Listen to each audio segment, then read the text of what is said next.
Hello and welcome to the EMJ podcast with me, your host, Dr. Jonathan Sackier. Today, we have the pleasure of being joined by Dr. Tom Bradshaw, General Practitioner, Clinical Safety Officer, and founder of BMS Digital Safety. With extensive experience as a general practitioner, our guest has now turned his focus to the intersection of healthcare and technology. Tom specializes in advising on the clinical application and risks of digital health technologies for a diverse array of clients, including public sector organizations like the British National Health Service and private sector firms ranging from innovative startups to global giants. Tom brings a wealth of expertise in navigating the complexities of digital clinical safety, such as the use of AI in healthcare. His unique blend of clinical insight and technical acumen ensures that emerging technologies not only meet legal and regulatory standards, but truly enhance patient safety. Passionate about the future of healthcare, he's here to share his journey, insights, and vision for safer, smarter health tech solutions. Outside of pioneering the future of digital health, Tom enjoys life with his wife and daughter.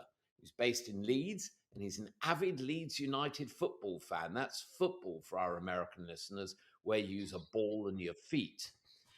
And Leeds United is a team with a storied history for sure. But Tom also delves into cricket, squash, and tennis.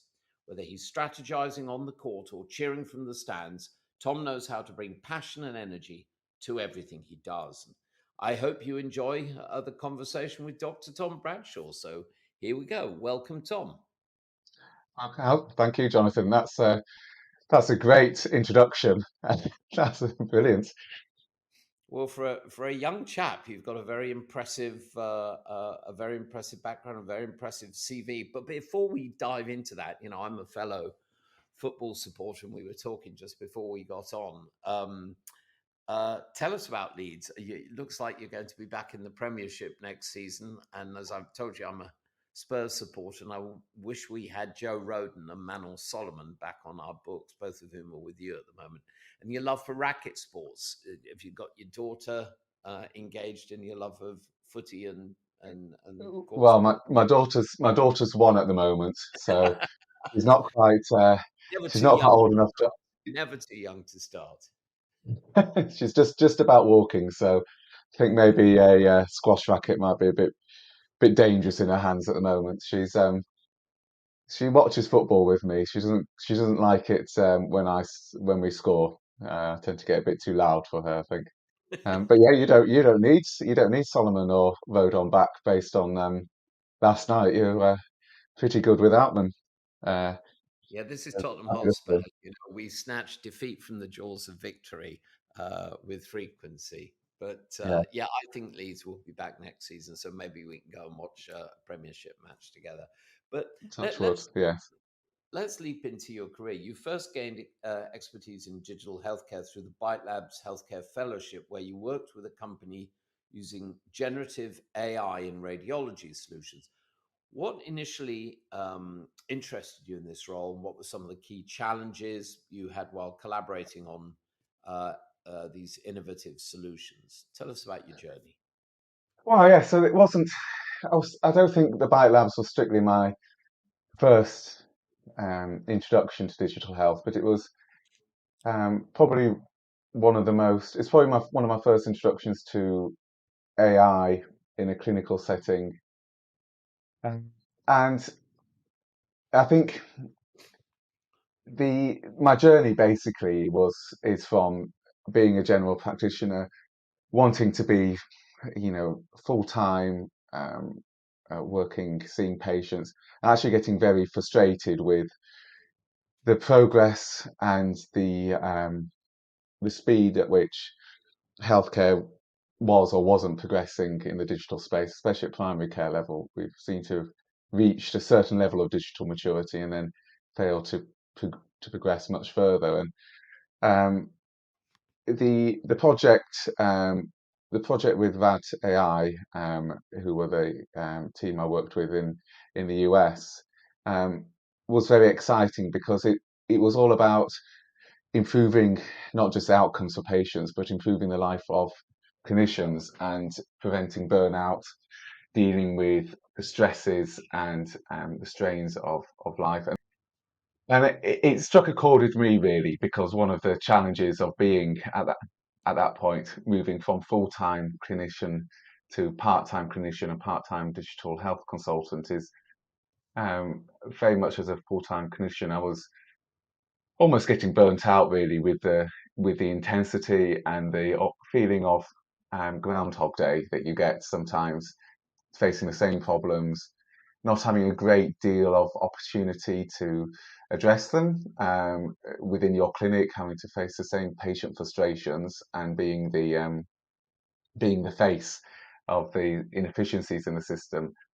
And solutions like RAD AI and like a lot of the other ones I've encountered on my journey have shown that actually there are products out there, projects that are making that um, life easier for clinicians, and I think that can only be better for patients as well, and keep people within the service because that's one of the big challenges of the UK is clinician retention rates.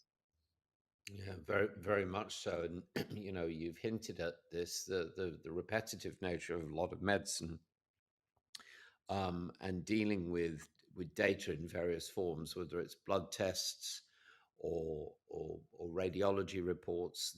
These are perfect applications for I would imagine, and hopefully will change things for the better. Yeah. Yeah, yes, I would 100%. And I remember sat there on my phone and I was on hold to I was working as a GP and I was on hold to the hospital. And I was thinking, I've been on hold for about 15 minutes to speak to a specialist. And I was thinking, in this time, I could probably apply for a mortgage, book a flight to Australia, maybe have a chat, via live chat with my utility or my broadband supplier. But yet, in primary care, the only way I can get real time advice from a clinician, a specialist, is to actually sit on a phone line for 20 minutes, or maybe send an email, or write a letter. It's very kind of almost a 20th century solution to communication. I shall write to your consultant and ask for advice. It's very it's just not in keeping with the way the world works now, and patient expectations. And it's as care moves more from secondary care into the community, which I think is definitely the right thing to do. And as patients become more complex and medications become more complex, that interface between primary care and secondary care is really important. I think technology can really play a massive role within that. And AI can as well in helping streamline a lot of the, I won't say repetitive, but a lot of the um, yeah, but probably is repetitive tasks that don't necessarily need clinician involvement, but need some clinician oversight, but it's taking up a lot of clinician time currently. Yeah. Yeah.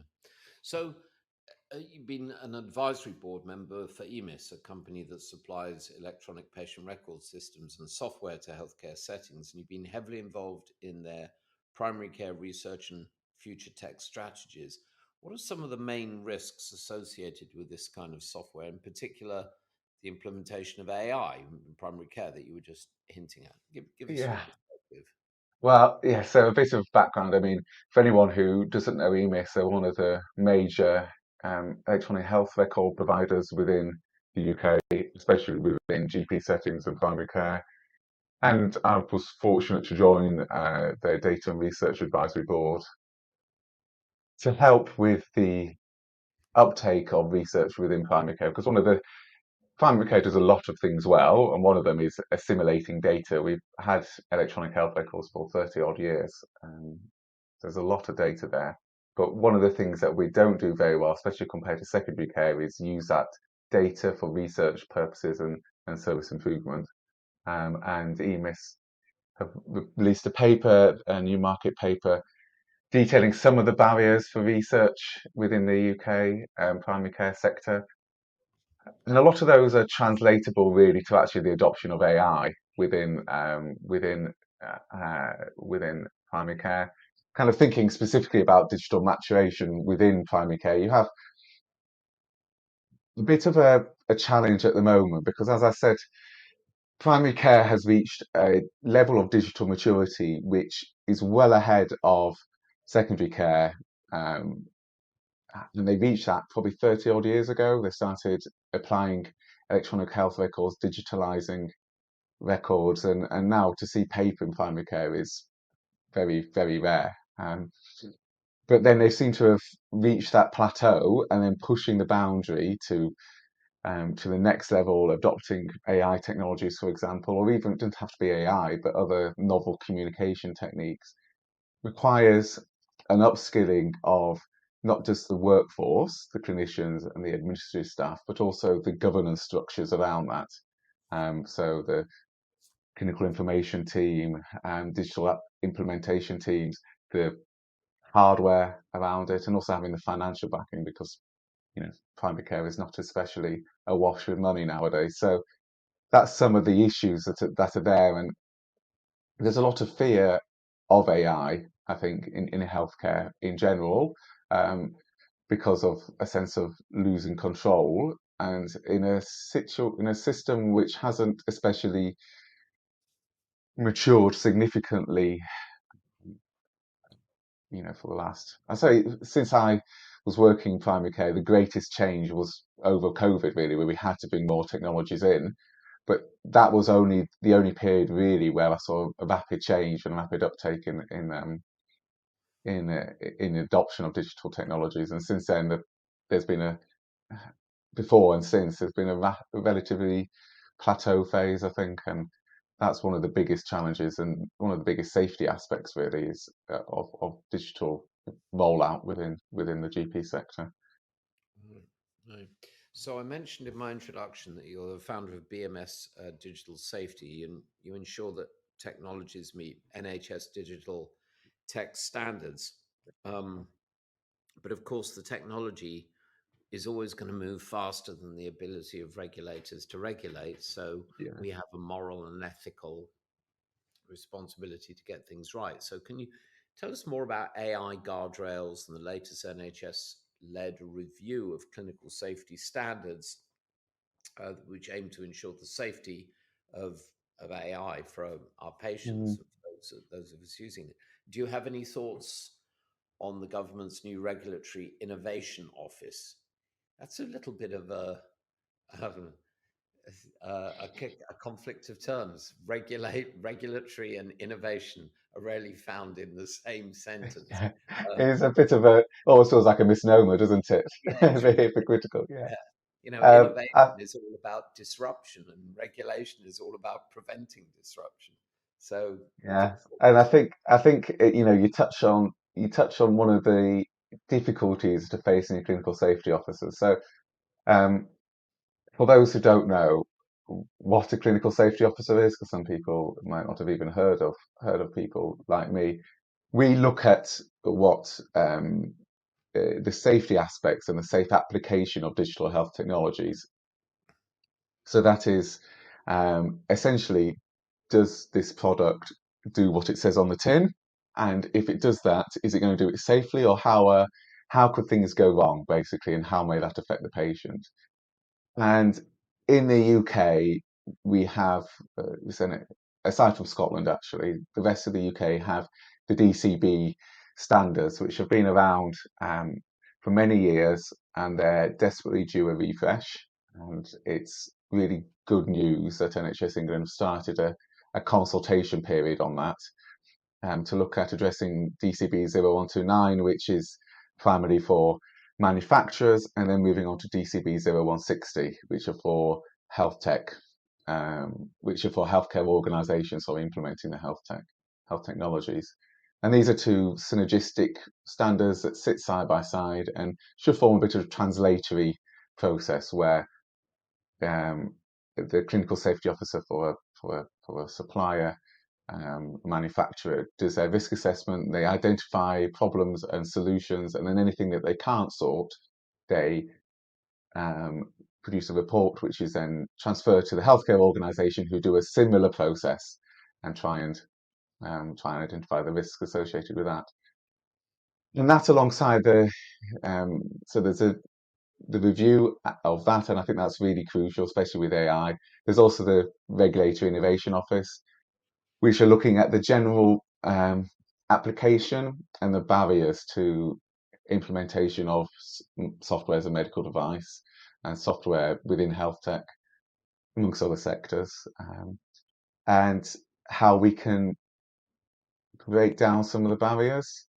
I produced an article on my website and shared it on LinkedIn, and it's a really conscientious subject when you start talking about regulation and red tape and trying to support red tape, because obviously that's part of my role as a clinical safety officer.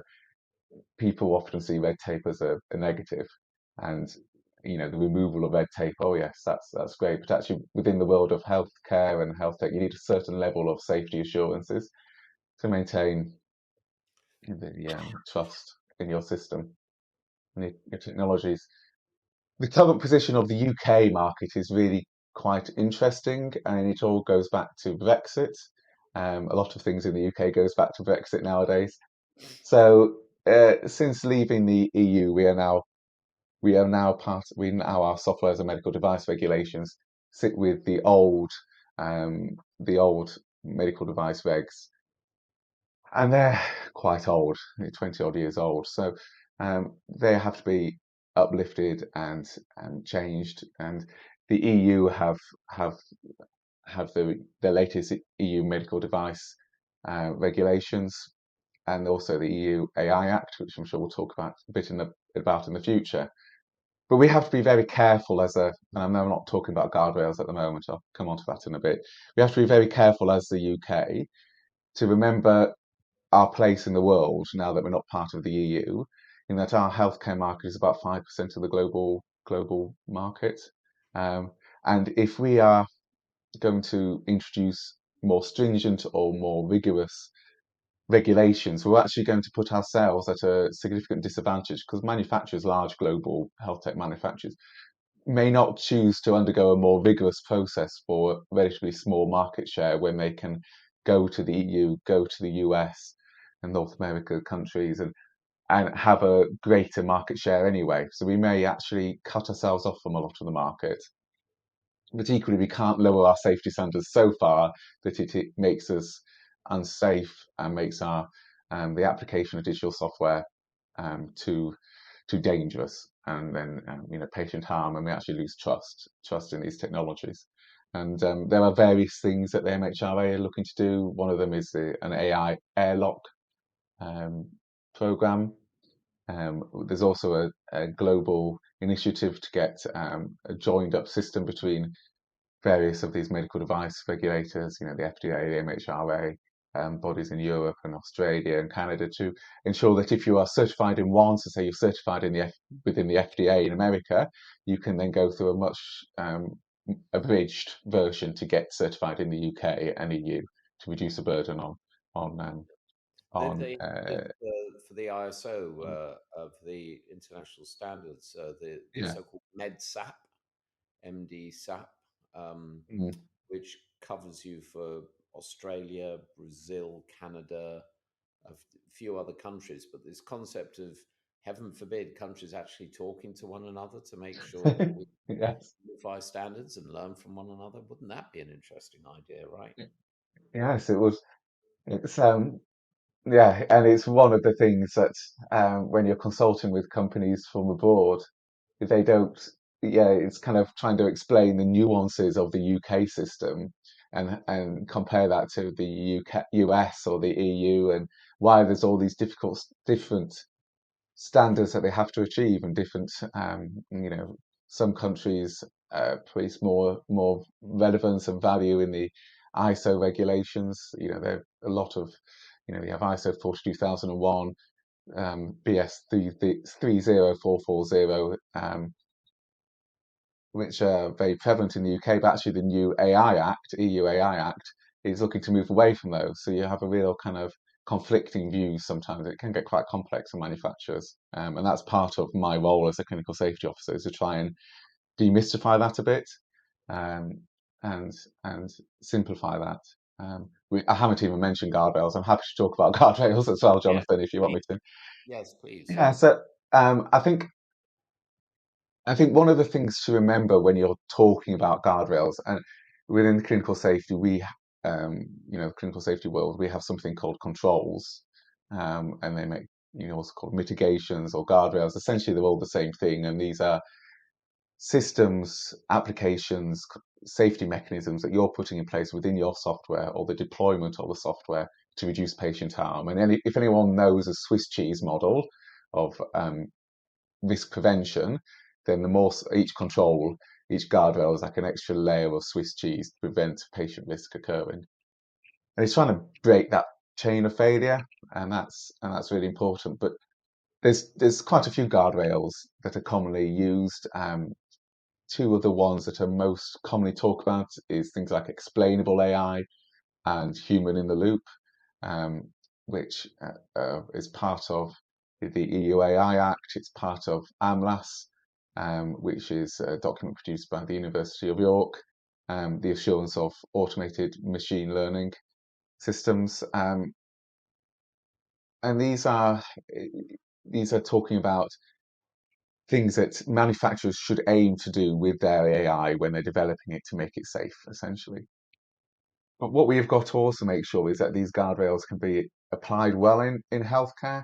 So to talk a bit about explainability, and I won't go into too much technical detail, but you have, I think, a different conception between clinicians when they think of explainable AI and maybe health tech manufacturers in what they think of explainable AI. So you have something called global explainability, which is when you have an understanding of how a AI system works. So, for example, if you ever had a calculator which diagnosed someone's chest pain, a chest pain diagnosis AI tool, and knowing that there's maybe three variables that went into it, maybe hypertension, cholesterol level, and smoking history, and knowing which one of those had the greatest impact on the diagnosis. And that's something called gradient saliency. Again, out of the scope of this podcast, but essentially it's knowing that it may be hypertension that has the greatest effect on the diagnosis and saying actually this person's chest pain is likely to be ischemic heart disease. But you may, as a clinician, think, well, actually, I know that the blood pressure is in that's in there is because Joe Blogg sat next to me suffers from really bad white coat hypertension, and that reading is all due to anxiety. And actually, I want to discount that reading, and how does that affect the outcome? I think what clinicians intrinsically want is something called local explainability, and that's saying, uh, Joe Bloggs has chest pain. This is likely to be ischemic, and this is why. Another example might be looking at a X-ray of a fractured ankle, for example, potentially fractured ankle, and having a narrative of how that of why the AI system thinks it's a fractured ankle. But you've got to be very careful with that about introducing something called automation bias. And automation bias is when you are more likely to accept the output the computer gives you. So, for example, if you're using a calculator, you put 5 times 5 in, and it gives you the answer of 30, but you're a bit stressed, you're a bit tired, and you just accept that 30 is the answer, and you write it down and you move on. You maybe do some more sums based on that answer. And it's the same kind of thing with AI. It gives you a really convincing narrative about why that's a fractured ankle, and maybe because you're a generalist and you're not very experienced in interpreting AI, maybe you're not actually clinical at all, and you're actually kind of don't have any experience in interpreting radiology data. Then that explanation is going to be really powerful, and it's knowing about how you apply explainability safely within a clinical setting is really important. Another example, human in the loop, is thought, well, you need to have humans keeping decision making in house. But to take it away from a clinical point of view, if you had, and these are, in play, if you had something that assessed job applications, and say you had 100 job applications, and you'd only need to take 25 to the next stage, you need an AI system that did that and narrowed them down. If it gives you 75 rejected candidates, are you then going to go through each candidate's application to decide that actually the AI decision is correct? No, you're not, because that defeats the point of having an AI system. What you're going to do is more like a rubber stamping process. So it can actually provide an artificial layer of safety, which in practice and the practical application of AI doesn't exist, because clinicians are going to go, yes, well, AI is telling me that, and it's normally right, so I'm going to say it's right again, and not actually really analyze the output correctly.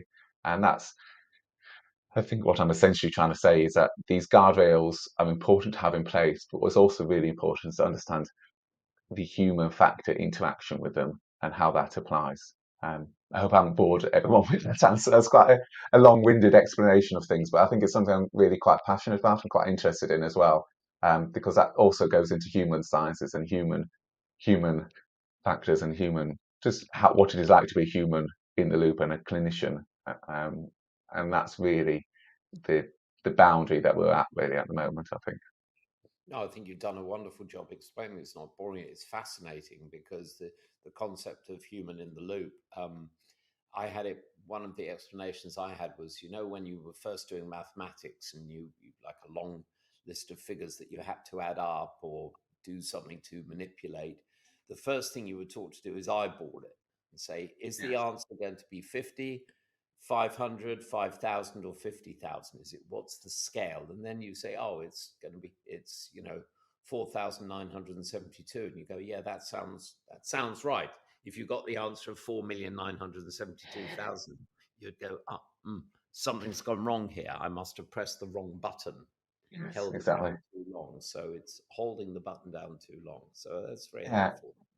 And just to go back to that, Jonathan, there was an interesting example. Well, it's quite scary actually, really, of AI being used in opioid dose conversion, and actually that it was doing the maths based on that and pulling in evidence to justify its dose conversion, but the answer was 100 factors higher than it should be, and obviously that's in opioid is going to be fatal. So, but he gave a really convincing narrative about why that was correct, and reference things as well, and that to a stressed, overworked clinician, maybe a less experienced clinician, maybe a generalist, it can be really powerful and also really dangerous. So it's about making sure there's still that rational look, see, check process for clinicians, and that we don't just see these guardrails as a carte blanche solution and the silver bullet, really, that it may not actually be in practice.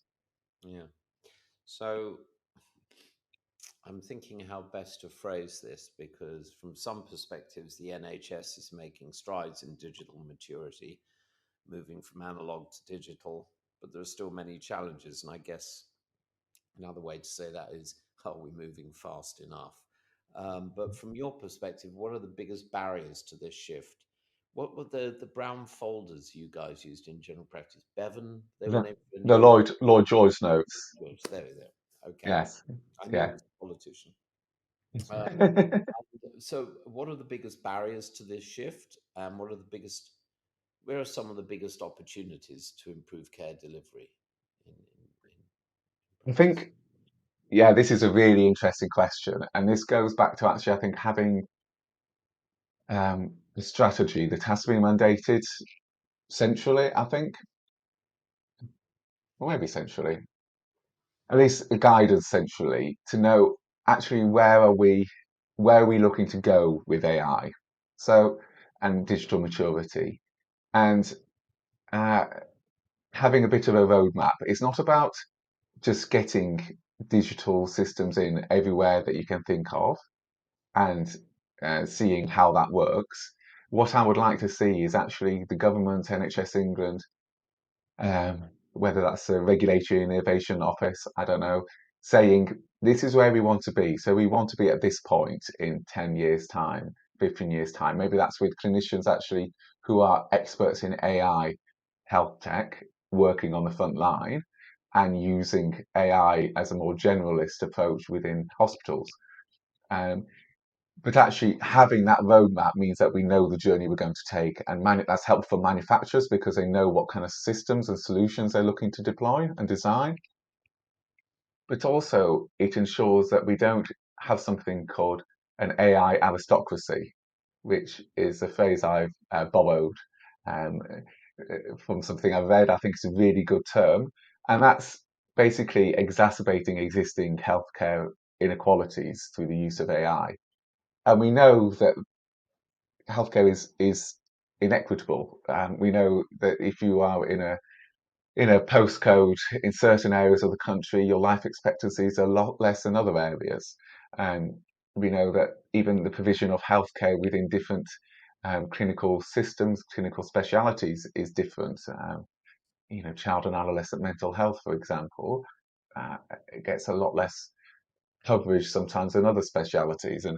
And the danger sometimes is with introducing free market uh, uh, free market navigation of this maturity is that it will go where the money is, and we see that a bit with pharmaceuticals.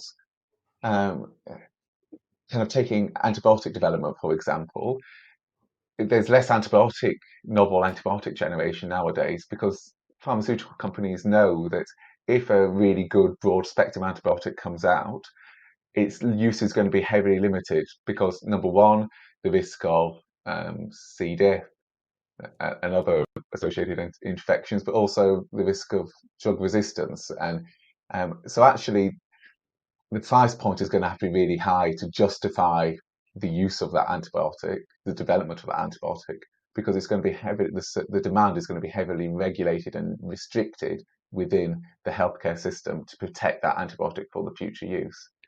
And um, the same within the development of health tech. If there's areas that maybe don't have as much funding to involve and evolve their health tech maturity, don't have the infrastructure in place to develop AI and to place AI within their clinical systems, then they're less likely to drive a demand for innovation within that sector because the money isn't quite there to do it. And that I think requires a really centralized government strategy to make sure that the current inequalities that are facing healthcare in general do not become more baked in by the use of AI and the deployment and the ongoing digital maturation. I fully support the move from analog to digital. I think it's necessary. I think it's really needed. Looking at my phone and all that can do, although my phone's broken today, so maybe that's not the best example.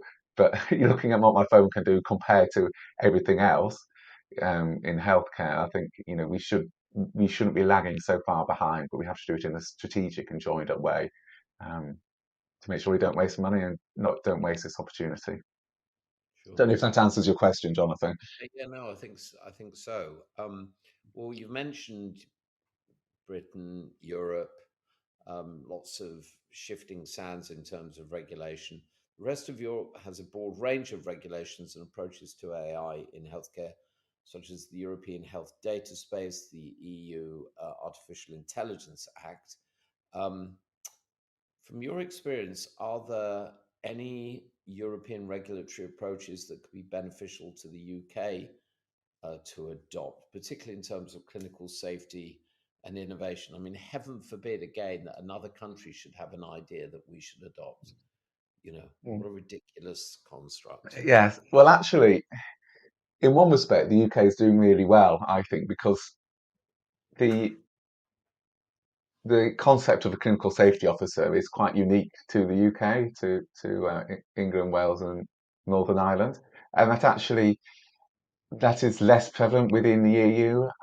There's some Nordic countries who have embraced that through Walker, um, and have developed some clinical safety standards for the use of health tech applications, mobile applications specifically. But actually, it would be interesting to see if that was something that the EU might take on in a more generalized approach, the role of clinical safety. And actually, one of the latest British standards, BS 30440, is all about AI and software within AI and safe clinical safety in AI, sorry. And that very much mirrors some of the DCB clinical safety processes that we do. And I think it's refreshing and encouraging to see that being formalised within an audit standard as well. Regarding things that we can take from the EU, I think obviously the EU AI Act is number one, top and central really of that. Um, and it's going to be interesting to see how that develops. I think the EU AI Act, um, the it's a risk-based approach, so it's a risk classification from unacceptable all the way down to low risk.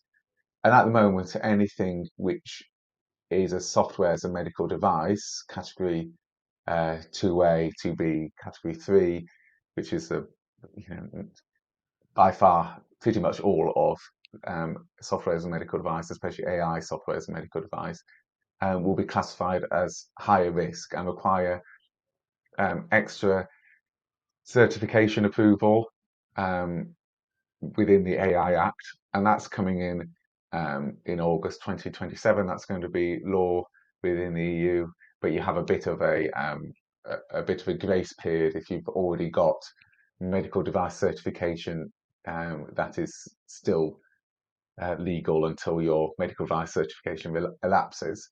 So there's going to be this EU AI Act, and I would love to see that really brought in thoroughly within the UK. But interestingly, the EU AI Act isn't going to use, or is at the moment looking like it's going to use some of the ISO standards, so ISO 13485, 42001, which is all about quality management systems, and also 27001, which is data security. So these kind of things, it's going to be interesting to see how it evolves and how it is implemented, how it could be implemented within the UK. But I think that would be a really good process, and it will actually, a lot of it can be translated from software as a medical device as well. So the existing processes, it just requires some of the extra challenges within AI. So monitoring, post-deployment monitoring is a big one, strengthened within the EU AI Act. And there's also things like data privacy and bias and fairness within that as well, which is considered, and I think that'll be really useful to consider within UK regulations as well. So, doubtless watch this space.